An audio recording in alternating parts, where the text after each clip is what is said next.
Hello, good morning, good afternoon, and good evening. It's nice to have you again all here from around the world. As we are always getting started with these webinars, we are always getting started with warming up our fingers and letting know that where are we sending greetings from. So hello from me, I'm sending greetings from Finland. So hello from Finland, and let us know on chat that where are you sending us greetings from. So where are you sending us greetings from? Let us know, drop us a message on chat. So today we'll talk about our findings from 100 plus CX audits, and we'll dive into what is holding businesses back from standing out with customer experience. Hello back to Ireland, Finland, Lithuania as well. So you can still post more messages there on Slack, on chat. But yeah, let's get started with housekeeping. And today we will actually have a very conversational, perhaps even a fireside chat type of webinar. So we'll be looking at data, that what our CX audits have shown us, what are the trends, but we will also right away, topic by topic, chart by chart almost, we'll start tackling the questions connected to the topics. So therefore, we'll take your questions also on the go.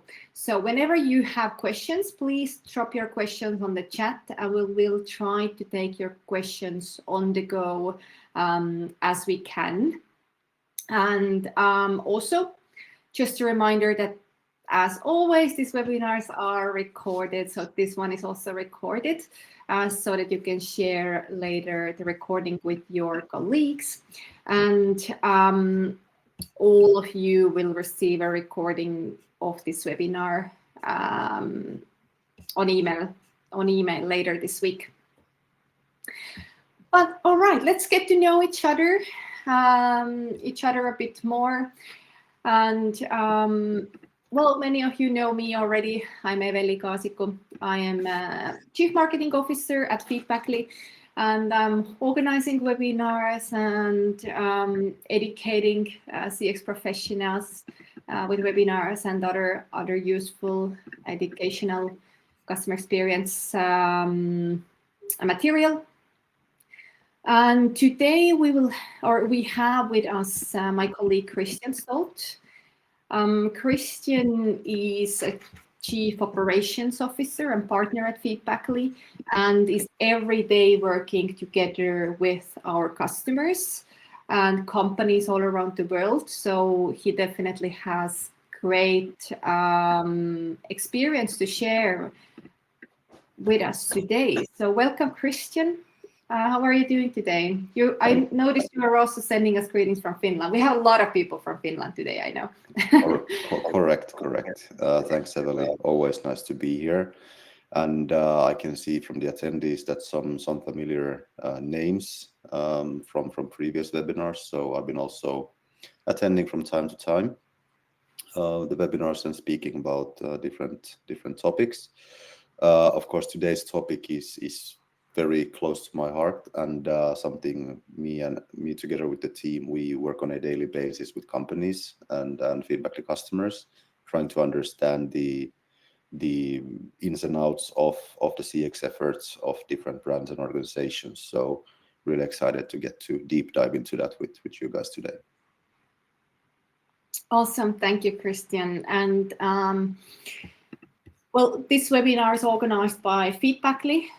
We're both representing Feedbackly. You can learn more about Feedbackly as a company from our website, of course, feedbackly.com. I won't go into these introductions right now, just very shortly, but I guess most of you already know as well that Feedbackly is a customer experience feedback software, but in addition to amazing software, we have really amazing customer experience professionals team also team that knows about customer experience and is daily helping our customers. And today we're at this webinar because one of our missions is to educate professionals on customer experience all around the world, so that we all can create better experiences. And part of this is also, of course, the CX audit that 100 plus companies have taken. So we have today about 1 hour to look into the results of CX audits. We won't go into any specific detail of any specific company today. On a general level, we can say that audits have done by businesses or to businesses selling B2B as well as B2C. The average score of the audits or maturity is actually on the edge of low and medium. And before we move forward, or while we move forward, I posted now one poll connected to the B2B, B2C question. We would like to know, which type of business do you represent? Are you B2B, B2C, or doing both? Because this, of course, helps us to know a little better our today's audience and know how we could discuss today's topics also, so that it would be relevant for you, the information that we share. What's interesting is that maturity actually, there is no big difference between maturity between B2B and B2C, and all the information that we will share today, or at least most of it, is actually relevant for both, because the maturity levels in B2B and B2C are very, very on the same level. Where is maybe small difference is that when we are looking on global maturity, then interesting fact that CX maturity in Europe is on rather medium level, is slightly higher. The difference is really small, but right now, based on this, fair enough, it's small, rather small amount of data, but still, based on our data, actually in Europe, the maturity is slightly higher, and in Northern America, for example, is slightly lower compared to Europe, which means also that in Europe, there might even be tighter and higher competition between companies. So you need to focus even more on your customer experience. This is the finding based on this data. And the CX audits have focused on 5 areas. 5 areas have analyzed. And we will now start looking in step by step into all of these areas: strategic, administrative, data collection, reporting, and data utilization. In case you have already in mind specific area that you would like to learn today more about, please, poll is again there, where you can vote for the area that you would like to learn the most about. We will go through all the areas, and you can also write on chat if you have specific questions in mind, specific areas, or all of them are relevant. The poll is missing the answer that all of them are relevant. You need to pick something from there, but you can write on the chat if everything is very, very relevant. But next step is jumping to the data. At this point, Kristian, is there anything that you would like to add, bring out, or let's jump to the analysis. Just a quick notion. Thanks, Evelyn. Very, very well put. The background here, but yeah, just a notion that as a part of the audit, these 5 main areas are only included in the audit, and hence, based on the answers and interviews with the brands that have filled in the audit, we had then been able to establish the scoring system that Evelyn was talking about. Just kind of like to see what level on different dimensions or different parts of the CX program as a whole the company is at. So that this is based on that. So that's the background. Mhm. Yeah. Very good. And thank you everybody for answering the polls. We can see that we do have today also B2B as well as B2C businesses and businesses that have both sides represented. What comes to the topics then, of course, everything is very interesting, but the first one, strategic topics might even be the most interesting.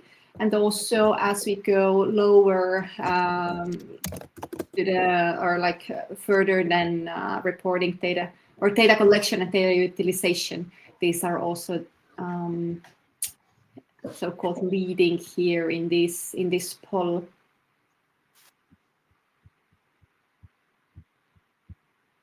Okay, a couple of people have problems with audio, I can see. Please let us know on chat if you can hear us well, because then we know if there's something that we need to do. Kristian, can you hear me well? I can hear you well. I can hear you also well. And we received now an answer that, yeah, it seems to work well. It might be just the problem of the browser. Okay, cool. But let's continue. If you faced any technical issues, I suggest to use Chrome as a browser. It tends to work better there, and also just refresh it also helps sometimes if there's something. But looks like for most of the people everything is fine. So let's kick off the analysis. All right. So what can we see from the strategy side? The great news is that most of the organizations acknowledge the importance of customer experience. Amazing to see that a customer experience is important. It is mentioned in strategy, as well as it is focus area. So this indicates that, well, when we check the numbers, then about 90% of the companies have mentioned customer experience in the strategy, and it also is a focus area. So CX is not seen as an optional or secondary initiative, but it's actually one of the core pillars of businesses nowadays. And there is clearly a wish to provide those best experiences. So good job on this, everyone. However, this also means that this is not the way you can actually win competition. When you're thinking about your competitors, everybody's trying to focus on customer experience, providing good experiences. So taking action is now what matters more. But Kristian, does this match with what you have seen? Is this actually the case in companies, in businesses, or is this only talk that CX is important? Yeah, I would reckon that the majority of companies, that we work with or we interact with as consumers or buyers as well. The majority, of course, it's listed in the strategy. It's mentioned that we're customer centric, we value the customers, etc. And at the end of the day, I think the majority, when things are good, when things are working, when things are okay, that's, yes, it is like this. So they kind of like walk the walk, talk the talk. But when things get difficult, that's essentially where you find that competitive advantage, that are you actually customer centric when things don't go as planned. And of course, everyone who has been a consumer or working at a brand during the COVID years do know when things don't go according to plan. So I would reckon that during COVID, we actually saw the companies that actually have CX in the focus and actually the customers in the focus. And we've been talking about this a lot in previous webinars as well. So difficulties usually show your true colors in a sense. So that's what I would say. Yeah, and also, of course, these companies have taken CX audit. So this means that we're talking today about companies that have CX in the focus. They have taken CX audit as well. Yeah. When moving forward, then the strategy side has also so-called weaknesses. There is a lot of room to develop. I'm so sorry that this specific slide is so packed with graphs, information, and data. I promise the next slides will be clearer, but here it just now happens so that it's very packed with data, and a lot of very good and important information is now put into it here. So what we can see, while most of the organizations acknowledge the importance of customer experience at a strategic level, many still struggle to measure it effectively and actually kind of make the customer experience happen, or measure it and have clear goals, etc. So there is a maturity gap between the intent, CX intent, and CX execution, if you want to call it like this. So 2/3, about 66%, have defined a KPI, but this still leaves nearly 1/3 without the KPI. If we check the KPI, if there is one or not, then what we can see on the upper row there, the second chart, then 51% have no numeric goal for customer experience. This means that customer experience success is undefined and unquantified for about half of the organizations surveyed. And when I looked deeper into the first few graphs, then I found that 44% of those with a KPI, those that have KPI locked down, they don't have a numeric goal for this KPI.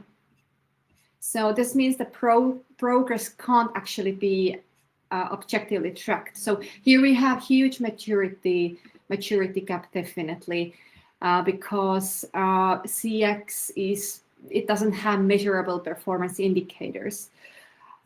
Before we look at the lower graphs there, then Kristian, what's your take on the KPI topic? Yeah, usually, of course, it's a bit was always a bit surprising that you don't lead by numbers from a strategic point of view, and in some cases, then when we have, as a part of the audit, also interviewed the company who has filled in the audit and try to understand the reasoning also for these numbers, is that there might be cases where, for instance, when we talk about CX, usually there's at least NPS or CSAT or something, right, to fall back on. But there's also a lot of cases when companies are talking about CX specifically from a KPI point of view. I mean, it might be that, for instance, KPIs such as net retention rate, customer lifetime value, even web store conversion can be seen as a part of a CX related KPI. And it's kind of like, of course, that means that they have also managed to understand the impact CX has on a business KPI, which one of the examples I presented really is, the revenue specific KPIs. So at the end of the day, it doesn't really matter if it's, benchmarkable NPS or benchmarkable CSAT or whatever. At least you have something to follow, because the issue comes when you don't have any numbers to follow. You can't follow trends, you can't follow actions and decision making and their impact on a number or numbers. So at the end of the day, as long as you have something that you think will also illustrate, you have a number that helps you illustrate the level of your CX efforts, that's the only starting point you need. So and to build from there. Mhm. Very good. So takeaway, if you don't have KPI and numeric goal for it, this is definitely a step you could take. But there is even more potential unlocked, I would say, is the tree chart below there. So what we can see from there, 50% of companies haven't mapped journeys. The huge risk here is that you have isolated touch points rather than one end-to-end experience. So if your goal is to provide a customer experience throughout journey, holistic experience throughout journey, then definitely map your customer journey. Actually, Feedbackly also has a customer journey mapping template on our knowledge hub on our website. You can find it from there as well. I can also share it over email. Then 24% haven't defined customer segments. So segmentation remains a weak spot. So why segmentation is important? That you don't actually know who you are serving if you're not defining your customer segments. So this is also one important step to take as kind of building the base for your customer experience, and it helps to also map customer journeys. And then the third part, the first graph there below is that shows about the emotion measurement. Of course, it's very close to Feedbackly's heart, so that's why we are also auditing this site. And 35% have defined an emotion they try to create. Graph is mostly red, but actually I would even bring out it as a positive side that 35% already have defined emotion. This has been a growing trend, definitely. And what we can see when I look deeper into the data, that if there is an emotion determined, then also most of the companies have customer segments determined. But if you have emotion determined, you actually also know who you are serving to. And there is definitely a lot of potential to unlock. It also means that if only 35% have defined emotion, this means that most of your competitors haven't determined emotion. So this is also step that could help to beat your competition, because you could take your customer experience program a step higher even. But we got a question that what should customer experience measure? Really good one, really good question. So customer experience as a whole or system performance per product? Kristian, what do you think? What would be your answer? What should customer experience measure? Yeah, this is the classic. I can the case usually we come across a lot. I'll just provide an additional example that kind of like is really close to what Fahad just asked here. You are a company and you're measuring Net Promoter Score, and the way you're measuring Net Promoter Score is that you send out a survey when a customer has been in contact with your customer service due to an issue or a question or help request or something. And this NPS score is what you essentially utilize and communicate as your company NPS. So what you're essentially building is a CX. You're utilizing a CX KPI based on one experience with your company and utilizing that as your overall brand CX KPI and result in a sense. So and usually when we discuss these things with customers or people in general, it's a question of how you want to position yourself. Do you feel comfortable with utilizing a part of your offering? Are you thinking about CX as your brand measurement or a very specific product measurement or functional measurement or departmental measurement. It's kind of like you utilize it how you theoretically, of course, a product or a specific touch point as customer support. Uh, Theory doesn't state that that is the X. Theory states that it's the overall experience with the company, with the brand, the organization. At the end of the day, what works best, what is the way that you ensure that you're customer centric, that is what you use. But theory contradicts what Fahad or theory says essentially that it's part, we talk about the whole and not per product or per function or something. Mm-hmm. Very good. And Rowan has written also a comment connected to KPIs. Most companies with customer experience programs have a goal to increase repeat purchase and reduce churn. Well, you're correct, Rowan. This comes a lot from business goals, of course. So, yeah, these are the main goals of a loyalty program. So how now this satisfaction relates with these business goals and with this typical CX program goals? Sorry, I'm actually still reading Rowan's message. So if you have a comment, then you can get started there. Just check. Yes, well, he says the satisfaction is not a reliable predictor of loyalty. And I think this is what we have also found, that emotion has been a better predictor of loyalty. And if you want to measure,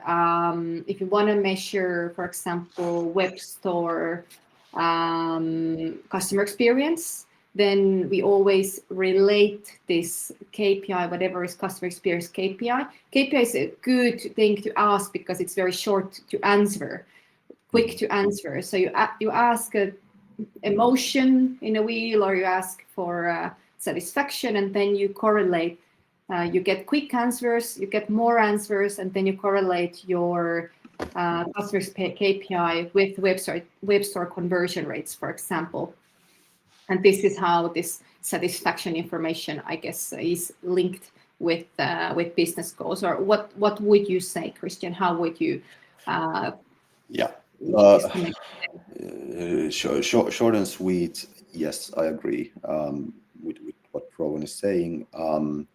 But it's, let's say, it's not the best, but it's good enough considering organizational constraints, considering CX understanding of organization. So talking about internal maturity levels, and good enough to actually guide towards, doing somewhat of the best decisions and best, things that take us forward in the day to day. Not perfect, but good enough. That's kind of like, and that's why it's easy to go around that. And essentially, what is the strength with NPS, for instance? We can talk about this for a whole day, but it's also a matter of, because everyone else is using it, we also use it. It's easy to benchmark. It's somewhat easy to understand. Yes, it's often very underutilized, but it's kind of like this, that okay, everyone else is doing it, so we can also do it. So it's very simple at the end of the day, but yes, not perfect, but good enough and easy enough. Mm-hmm.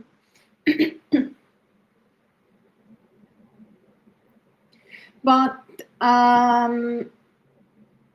Rowan, let's get back to that on the data section. Your follow-up. Let's get back to this. Yes, let's get back to this. The most important is that there is a customer experience KPI. It can be CSAT, it can be NPS, it can be EVI, it can be effort score, it can be also other custom metrics.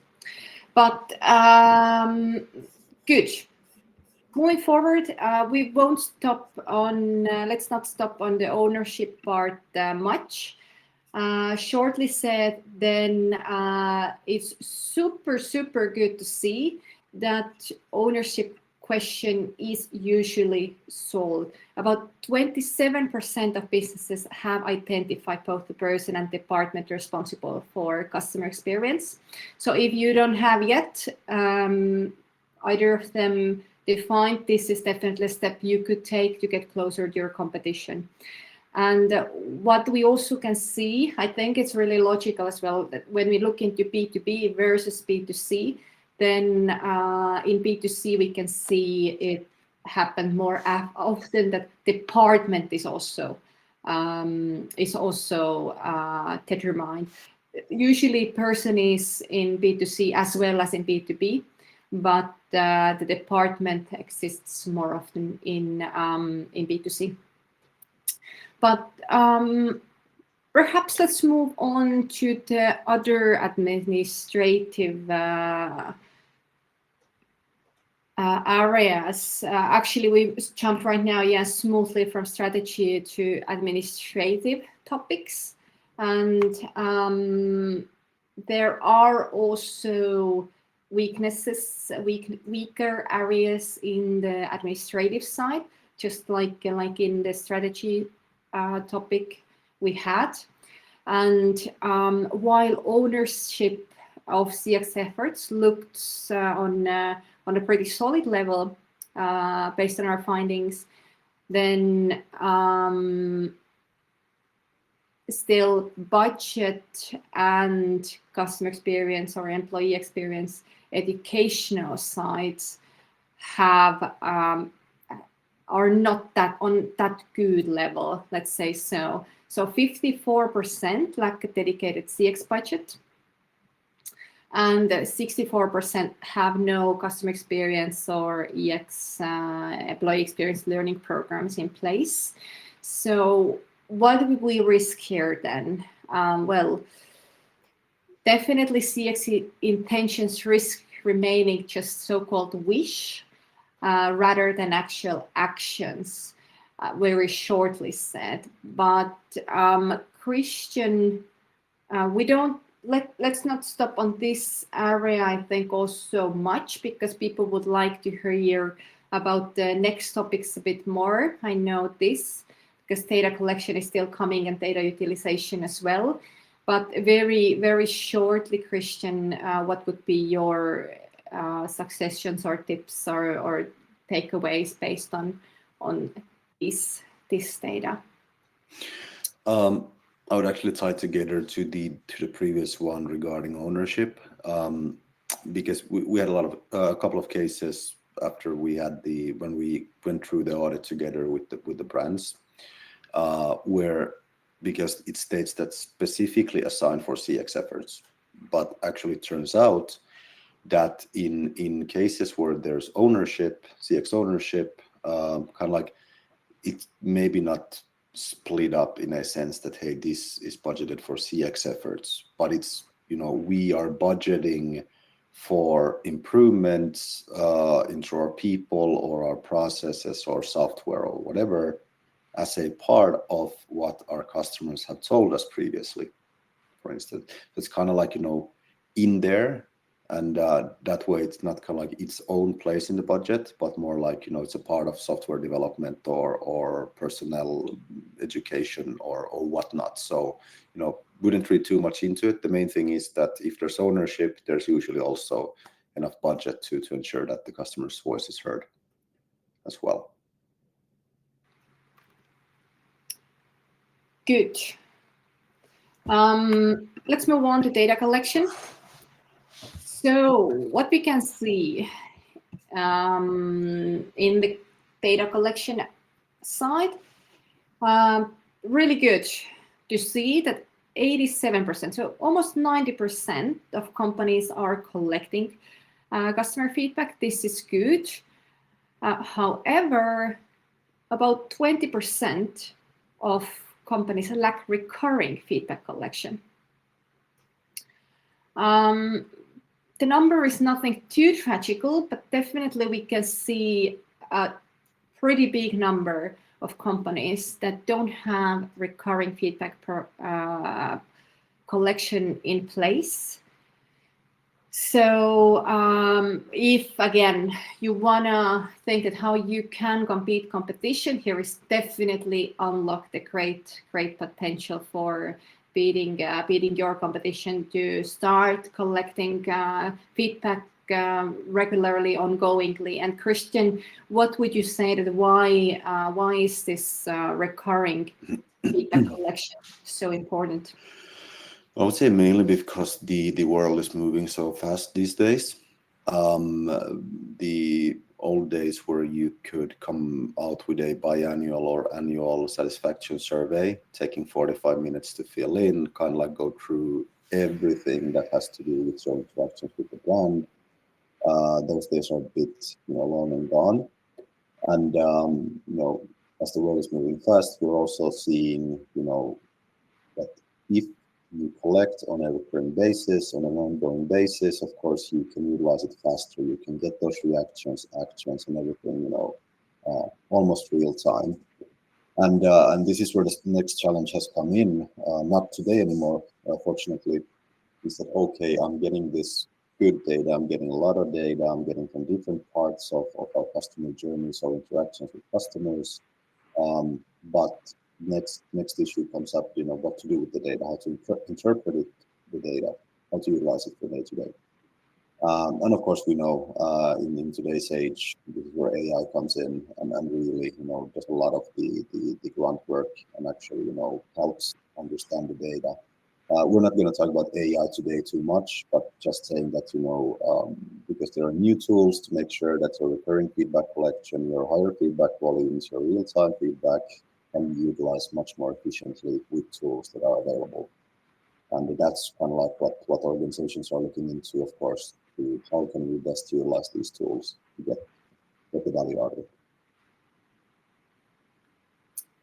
Very good. So by collecting data ongoingly, recurringly, you definitely have bigger chance to react on time to things, to problems, to issues. And Petri asked, what is the size of companies in this statistics? We do have here a wide range. We do have here very prominent global and also industry leaders in local markets like Finland, for example. But we do have here also smaller ones. I think in general it was rather like, well, it usually when CX in focus, what we have noticed is that when CX is in focus, then in general the companies are slightly bigger. SMEs and bigger. So this is also the profile of these companies. I think we didn't have a single case in this where revenue would be under $1 million per year, euros at least. It can be. We did. Okay. Yeah, Okay. Yeah. All right. But mainly a bit bigger. Yeah. Yeah, absolutely. Yeah. So we're back to the journey, and this is also important part of data collection, of course. So 70% of companies don't collect feedback throughout journey. That was a big surprise to see such a big number. So and also yeah. So I think this is perhaps the main point that I would bring out from here. So again, well, this webinar is one of the main goals of this webinar is to give you good tips how you can be better than your competition. So this is definitely the way to do it, because most of your competition doesn't measure, collect data throughout journey. But why is it so important then, Kristian? Why is it so important to measure throughout journey, and how to make it easy then to do it? Yeah, of course, technologically, today we have so cost-effective tools. We have good tools, and of course feedback is one of them, to actually measure throughout the journey. So it's not a technological issue anymore, it's not a pricing issue anymore. I would say that it's basically getting away from what you have been used to doing in your organization previously. Having these biannuals or having these very specific touch points, usually customer support or after purchase is a good one. So getting away from that, understanding that, okay, we actually do have a lot more interaction, and we do have a lot of blind spots that we don't understand in the journey. And there's basically two ways people kind of like come into the understanding that, hey, okay, the journey approach or the journey thinking is actually pretty important to understand, because a lot of times possibilities and good things don't come up in that exact moment when you're getting the feedback. Usually they happen previously, and especially challenges and things that are broken and takes your customer experience levels down. Those don't happen there, they happen previously as well. And getting back to my example about measuring NPS in customer support, that's essentially the touch point where everything you do kind of like comes true, everything comes in there. And you should be able, of course, to understand before it happens. There was a mention about expectations and versus reality, or what actually happens. So measure when it matters and where it matters as well, to understand context. And big challenges, of course, that teams don't talk to one another. There's a lot of siloing ongoing between different departments and teams, different goals, different mindsets. Makes it easy to happen that the communication is not transparent. But luckily, even though there are cases where journeys aren't measured or mapped, getting away from those silos is happening constantly, which is of course the first step and a great step to do it. But like mentioned, there's no technological or cost challenges associated with it. It's just a mindset that, hey, I need to understand what happens before what I'm measuring currently as well. So if a customer experience is not measured throughout the journey, it is usually where it is measured, it's usually post-purchase stages, or it's you mentioned the customer service, right? That's the most common. So where you could where is the biggest kind of unlocked potential or the biggest improvement to do is measuring in pre-purchase stages. For example, web store product pages, or other pre-purchase channels. The way some organizations are doing this in a really, let's say, nice or nice is a bad word to use, but I'll use it anyway. Let's say that you work in a logistics department. You ship out products that your company manufactures or sells. Working in the warehouse, we're talking about the delivery part of a journey, right? How often do you get in contact with the actual customer? Not too often. Same thing with, like you have mentioned, product pages in an e-com store.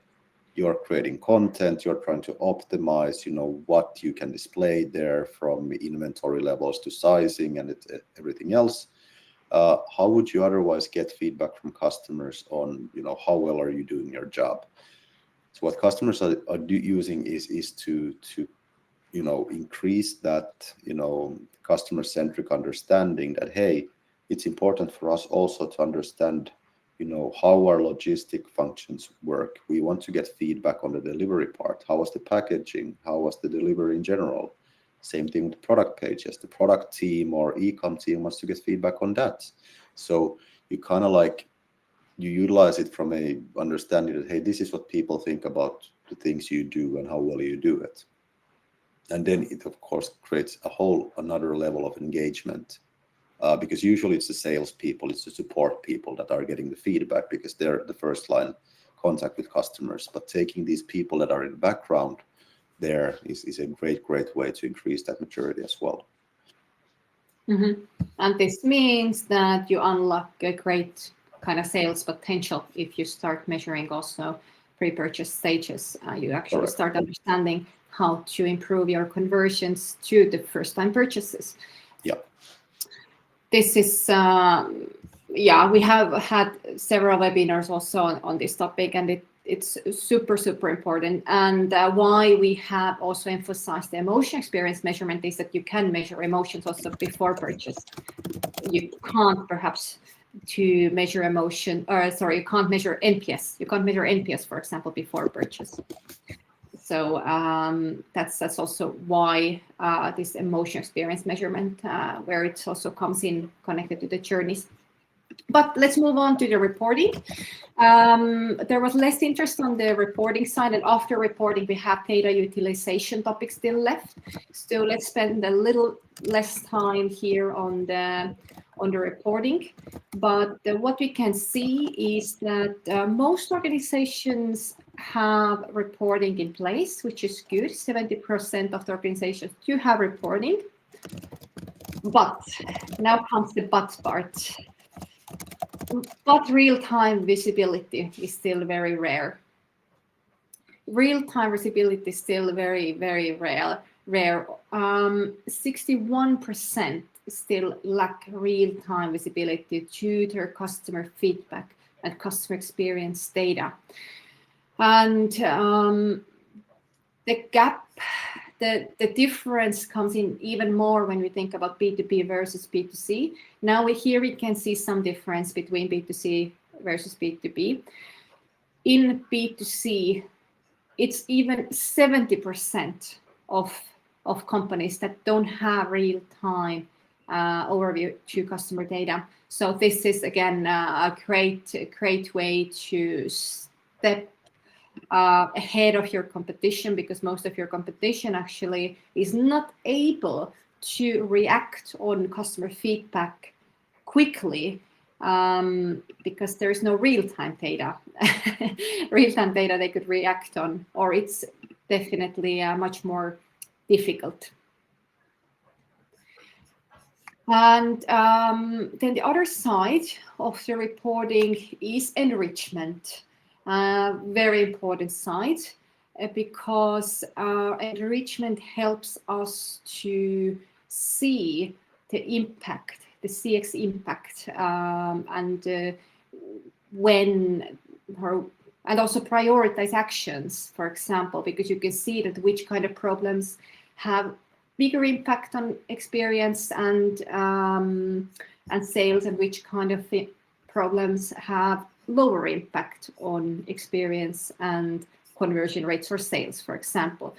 So most of the businesses, 73% don't combine CX data with sales or contextual metadata. Kristian, looks like there is a lot of potential hidden here. We know it, but how to know what are the challenges here? Why is it so difficult to enrich customer experience data with contextual data, and how to overcome these challenges now? Yeah. Well, I would reckon, again, not a technological thing. We do know that a lot of successful organizations have kind of like CX and feedback systems, integrated deeply into CRMs and ERPs and e-com platforms, etc. So, it's a matter of having it set up. But I think, again, and as with everything, it has to do with real time. And also the enrichment is that what does actually matter, right? What should we focus on? Because this is something when we onboard our new customers to set up Feedbackly, enrichment is a topic that usually takes a lot of time to think through, what is relevant about the feedback we collect. So do I need to know the age of the customer? Do I need to know the customer segment? Do I need to know the amount, the purchasing amount, for instance, if we're asking after purchase feedback? the mode of delivery. So there goes a lot into thinking that there's so much data. What is the ones that we really think that is relevant? And relevance is the key here. So a lot of times, and there was also a comment here earlier about, what is relevant feedback, or how can we utilize this feedback? It doesn't tell us anything. Has same thing to do with real timeness. Should I care about this now, or should we follow it and see if it becomes a trend? If one people thinks like this, does 1,000 people think like this? And that's the thing. So while it's of course good to enable real-time CX data, at the same time it might lead to problems down the road if you are not taking the relevance into consideration there as well. Jumping into conclusions too fast, for instance. But at the end of the day, it's a tool of leadership as well. If you have your weekly rundowns on numbers, does it have to be real time? It's good if it's weekly, for instance. But relevance is key here. Find that relevance, that what does impact this, and why should we care about this? Just summarizing like this. Yeah, and the technological solution exists. It just needs to be planned and discussed with the correct people. Cool.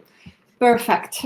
Moving on to the last section, data utilization, super important. So most of the companies collect feedback, collect customer experience data, but there is definitely a gap here between collection and data utilization or activation.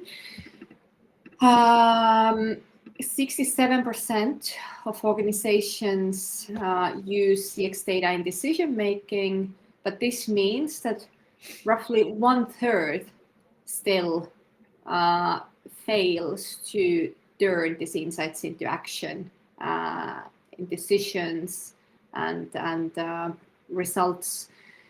So, Kristian, again, what's your expert advice then here, that how CX data could be used better in decision making, how to make this easy and make this possible? Yeah.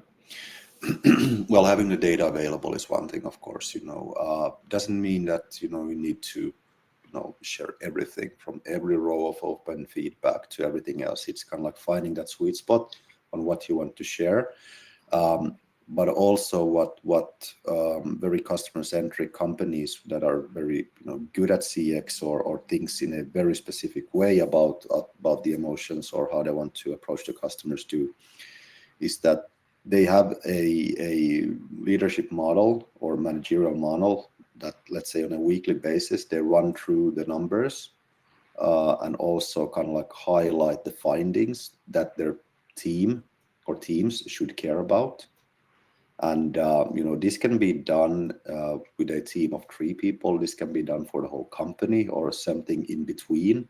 So it's just a matter of showing and telling people that why should you care about this, and then also enabling situations where people are actually really, really interested in getting hold of the feedback. Getting to go through it in their own time. Understanding that, hey, this has a huge impact on my day-to-day work. Can I get more access? Yes, because these are the kinds of things you should not be hiding too much. So customer feedback and CX numbers should always be very front and center and transparent in the organization. So, but it's a communication and leadership thing at the end of the day. So, rundown of results is step 1. Which brings us to the last slide of the summary of this of the data analysis part. The last slide with charts. Processes. So most companies,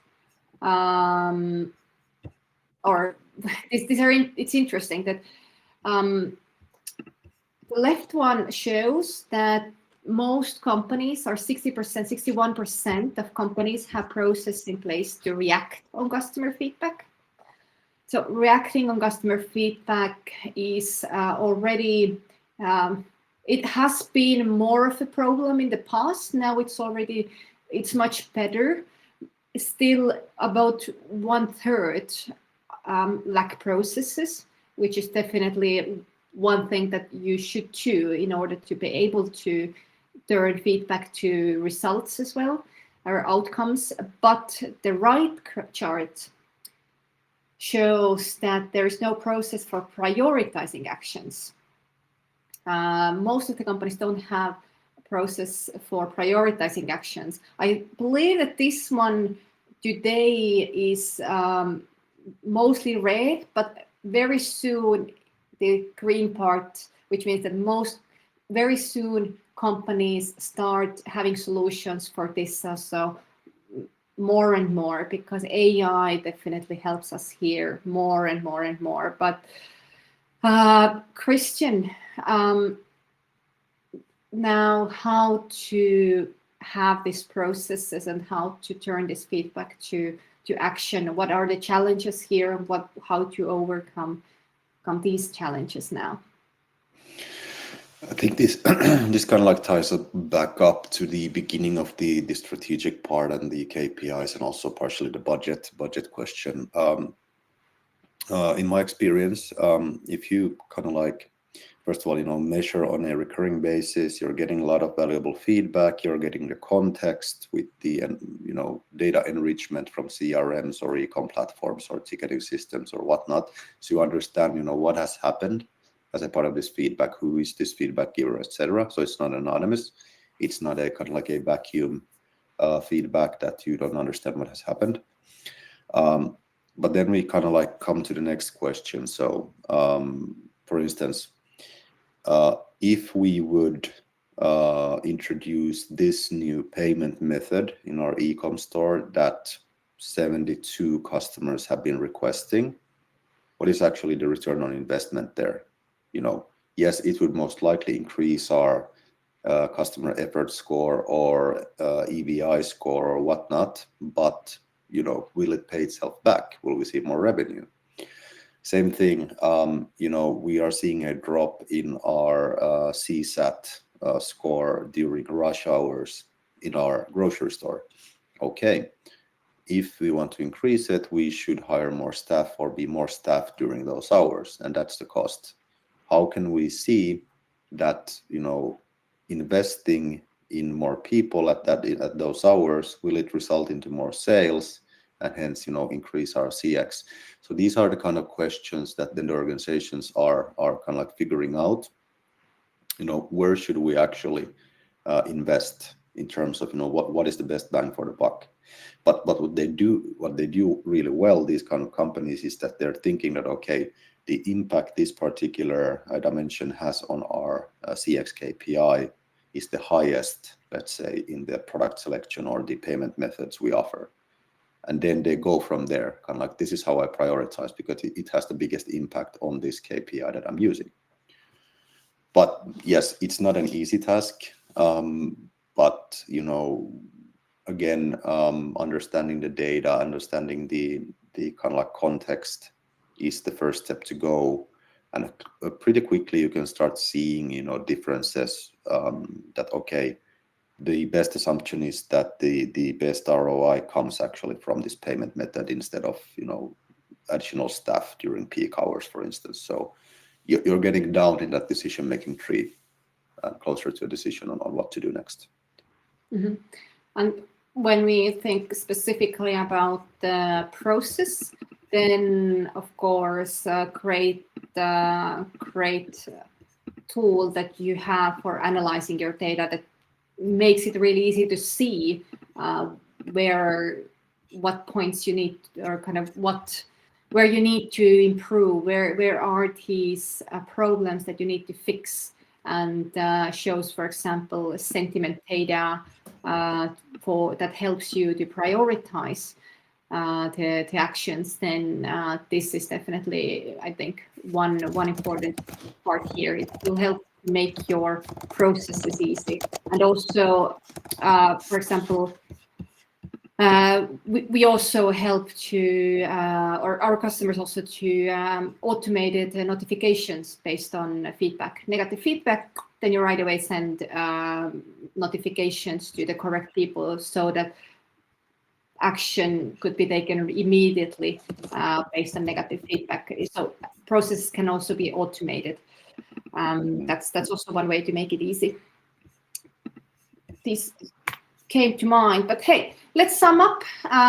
We are now running out of our webinar time as well.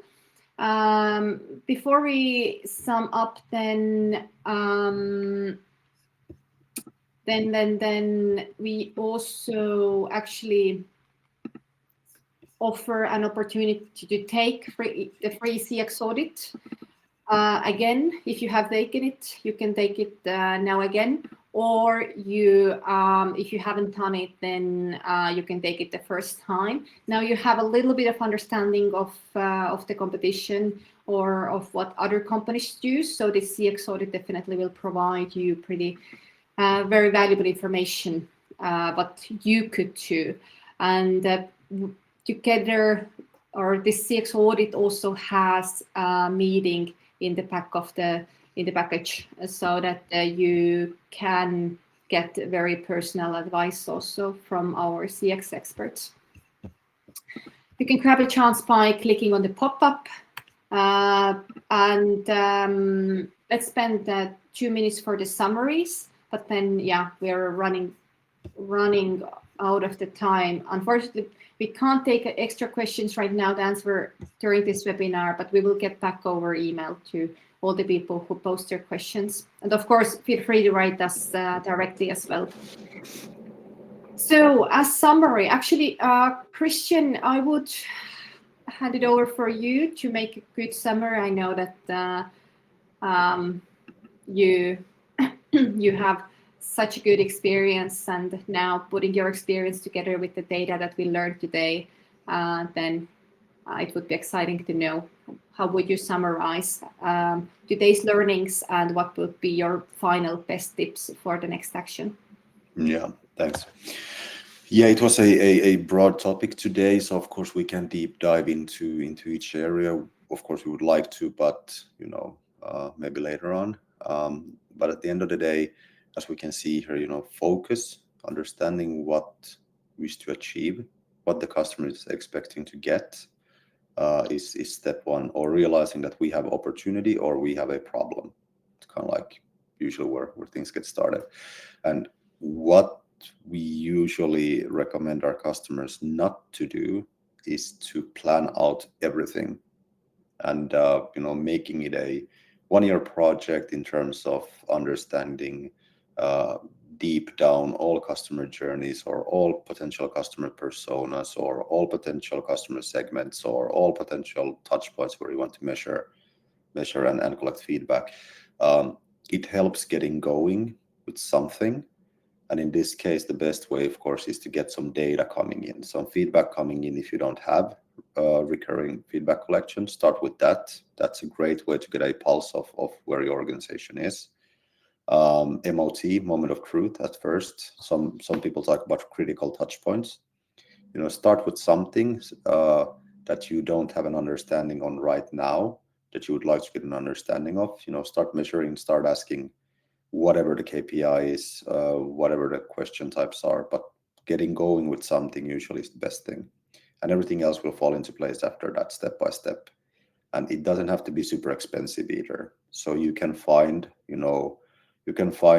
tools, you can find processes. The main thing is kind of like that mindset and spending a bit of your own time to get set up. And usually it's easy to get a decision for that, because no one will tell you that, no, we don't want to understand our customers. So that's kind of like my takes on the whole thing. Very good. Thank you so much. That was very good, short summary. Good. But yeah, please, if you wish, you can grab a chance to take the audit yourself as well. But thank you so much, everybody, for joining us. Feel free to check out also our Knowledge Hub for more helpful helpful knowledge on our website. And I hope to see you at next webinars. And feel free to contact us if you have any questions, thoughts. Thanks so much right now, and see you next time. Thank you. Bye.